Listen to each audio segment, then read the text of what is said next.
อาลีนั่งอยู่นี่ไก่ปลาบินข้ามหัวไปคนบินข้ามหัวไปคนตกอยู่ลุ่มคนไก่ต่อขั้น3-4 บาทเลียนขึ้นมานี่เลียนขึ้นมานี่ไก่ต่อโดดทางใส่ไก่ปลาเลียนไปพุ่นบ่ยอมเข้าเลยทางใส่เราตื่นเราไปกระตากอีพุ่นงับเข้ากกไม้ทุกคนไก่เด้แล้วมันตึบเด้มันเบิ่งมันมะยุมะยะเนาะนี่นะงับใส่กกไม้จนขาดครึ่งได้แต่คนพี่น้องมื้อนี้ หาเบิ่งเนาะ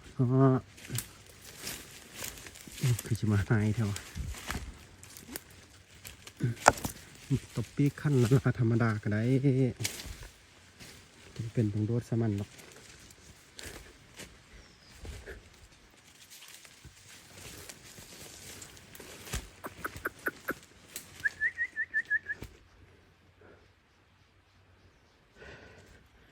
ไก่นี่ทุกคน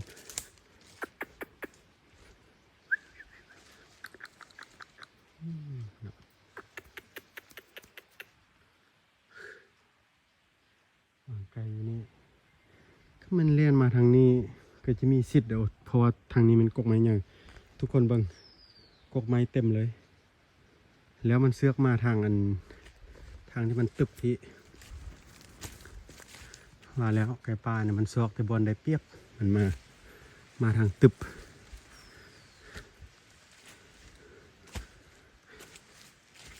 มาอ้อมไก่ต่อเนาะบอลได้เปรียบแล้วก็มาวันนี้อาลีอยู่ถึงหันเบิ่งทุกคน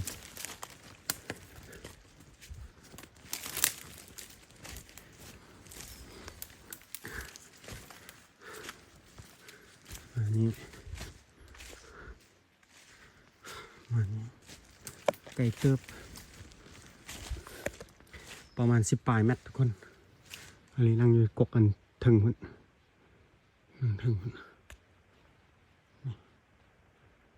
คลั่งกกตัวนี้10 ปลายเมตรมาพร้อมถังข้างงับตัวนี้มันมายืนวีปีกอยู่นี่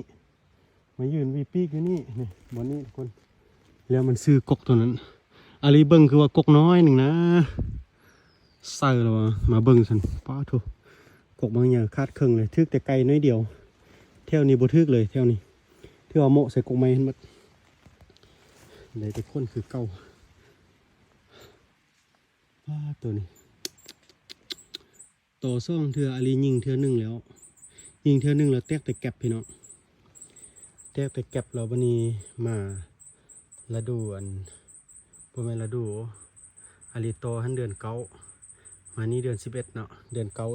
11อาลีมาอีกมางับในทุกคนซ้ำบัดนี้บ่เข้าแล้วปีนี้ปีหน้าพุ่นละเนาะสะไปลุ่มพุ่นมันน่าจะไปทางลุ่มพุ่นแหละ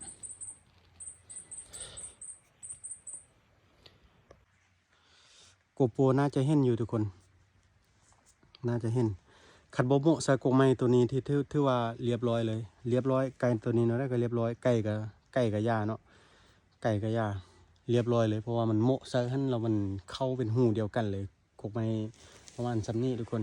นี่ซ้ำนี้เกือบขาดเลยเจาะเข้าไปนี่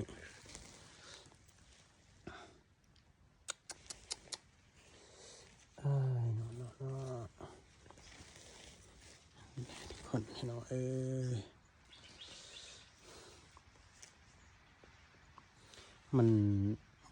มันตึบนะเท่านี้ใครปักคืนแม่สะพัดสั่นแท้สั่นว่าลงไปลุ่มพุ่นสั่นไปลงไปลุ่มพุ่นคันบุปักคืนกกไม้สะพัดไล่ไม่ยกไม่ยะมันมาวีปีกอยู่นี่อยู่ทางลุ่มบินข้ามม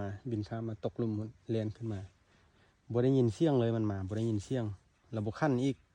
มาฮอดมอนี่ไก่ต่อทางใส่ตกโคนขึ้นบ่ได้อย่างขั้นอยู่นี่ แก้มือใหม่พี่น้องเดี๋ยวคลิปหน้า